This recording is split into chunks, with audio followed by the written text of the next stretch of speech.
headed down to the compost heap.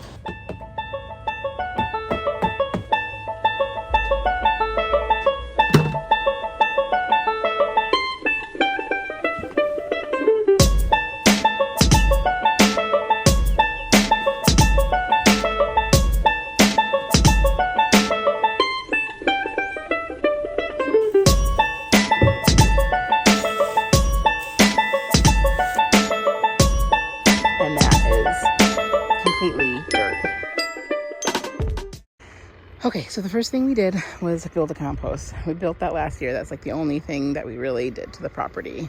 John and Maddox did it, and they did a great job. We got the idea from Charles Dowding to do a 3 bin system. So that's like full of the new stuff.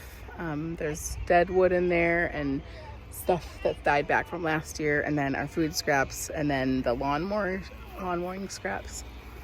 Ooh.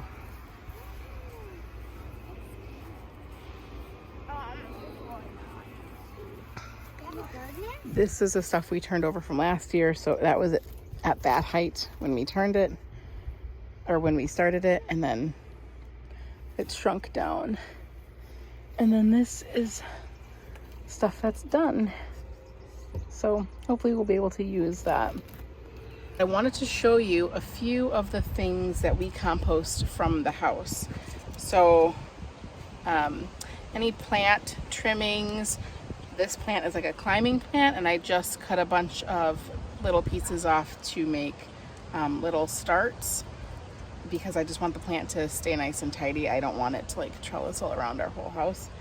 So I've cut that up, and I've got that going in here. It's really pretty plant. It's like cotton candy something or other. I'm not sure.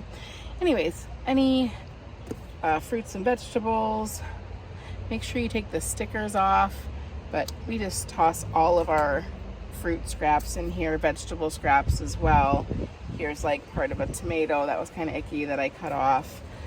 We put eggs. So my friend, I was just down at her farm / gardens the other day. She sent us home with 2 dozen fresh eggs. So that's why this one is a very pretty blue. But we put eggshells in here. We buy these non-bleached coffee filters. So we toss those in there too, as well as all of the grounds. And then we're still getting herbs from the store, from the grocery store right now. So these are really mostly just stalks, and I just bought a new batch. So we used what we could of those, and then when they were all icky, throwing them in here. Banana peels, onions and onion paper, garlic paper. There's some stuff in here that has like molded already. That's okay. We still just toss them all in there. Carrot shreddings. Put a white 5-gallon pail outside of our door. I put this in there. I don't put a cap on it. Sometimes we get possums and like other critters in there, but for the most part, it's only out there for a day or two. And as long as I put like the grounds on top, they pretty much stay out of it. And then we'll bring it down here, we'll put a layer, and then we also try to do like dried sticks or any brush that we have. Cardboard that's like clean cardboard, so not printed on. Take off all the staples, take off all the tape, and we'll kind of layer that in here. So that is what we bring down from the house to put in our compost. We also have grass clippings in here. Like I said, tree branches. We've been pulling a lot of, ooh, a little ant.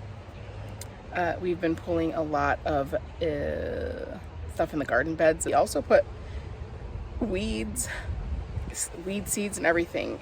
If the heap is done right, it should get hot enough to kill like weed seeds or undesirable plants. It should get hot enough where those plants cannot germinate anymore. We were just out here, and I'm going to try to get the pitchfork and see if I can get some steam off of this thing, because we put our hand in it yesterday and it was so warm. So I'm thinking I want to order a long stem thermometer from online, but we'll see. Okay, so it is really, really hot in there. I can't even keep my hand in there. So now I'm really curious to know the temperature. I don't really have a thermometer that will go in that far and tell me what the temperature is.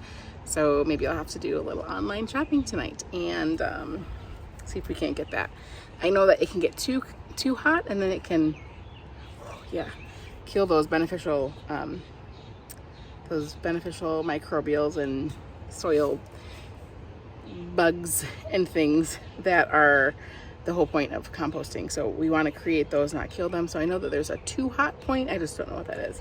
And I know the thermometers that they have online for composting specifically do tell you if it's too hot. And I don't know how to cool that down if that's the case. So I don't know, lots to learn about composting, but really excited to start. We have such a large garden area, and I would love to start putting our own compost on there. It would do so much for the soil. It helps with weed management. It helps with the production and growth of fruits and vegetables and all the flowers. So I'm excited. The way that we get our doors off are these little things right here. They just screw on and off. So we'll take that panel off and that panel off, and then we'll scoop whatever's in here into there, and then there into here, and then we'll put the fresh stuff in there. It's really easy. It's not complicated. The 3-bin system really works though. If you just have one, at a certain point you have to stop putting fresh stuff in there. Otherwise it won't break down at the same rate as the stuff that's already been in there for weeks or months. So definitely the 3-bin system is the way to go if you're thinking about doing your own compost or even buying compost bins. Because like I said, you'll always have the finished product, the first turn, and the fresh stuff. And that seems to have worked out pretty well for us right now. If we were to add more, the benefit would be that now we could leave that one to sit for 6 weeks and put another one. Why can't I get this? That there, and then that would be the fresh stuff instead of putting it in a mound in front of the compost. You can see that it compacts down a lot, so you can put a lot of finished product in that compartment there, and so you don't have to use this at the rate that this is composting. And that's all I know about composting 101. Still a lot to learn about composting and what is needed and what ratios and what works for our climate and our area and the types of material that we are putting into the compost. We don't water our compost at all, and that's why we've chosen to put a roof on it. Charles Dowding explains it really well in a video, and if I can figure it out, I will put it down below, but you should check it out. But I do love the thought of making our own compost. I love saving our scraps and throwing them out here and knowing that they're getting repurposed and going right back into the ground to grow more amazing fruits and vegetables, because we go through them like crazy. And I love to know that there's no pesticides in the compost and no herbicides and things like that, because we do try to buy almost all organic fruits and vegetables. So I feel good about putting that in the soil, and plus it's free, and free is good.